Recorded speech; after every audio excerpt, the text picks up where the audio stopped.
It's deeply concerning that an event like this is being permitted to proceed at any post-secondary education institution. Claiming it's promoting harmful, hateful, and false information, advocates are calling on the University of Winnipeg to cancel an event that's featuring a speaker who they say promotes transphobic rhetoric.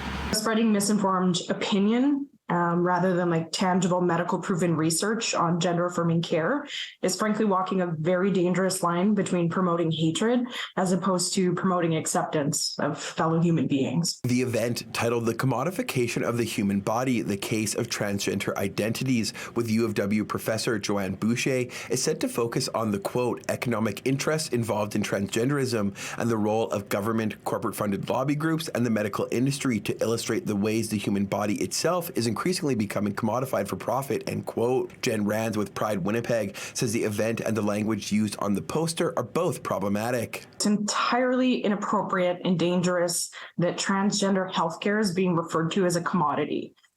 These treatments and procedures, they're not cosmetic. Gender affirming healthcare is medically necessary and it's life-saving care for youth and adults. The event, set for Friday, was posted under the University of Winnipeg's logo and appears to be part of the institution's 2022-23 speaker series. Requests for an interview with a representative from the University of Winnipeg were not accommodated, and interview requests to Boucher went unanswered. Rand says given the university's reputation, she was surprised such an event would be taking place on campus, and says a review of how events are approved should take place to ensure other potentially harmful events do not go ahead. It's absolutely unacceptable to look at transgender healthcare in this light, period.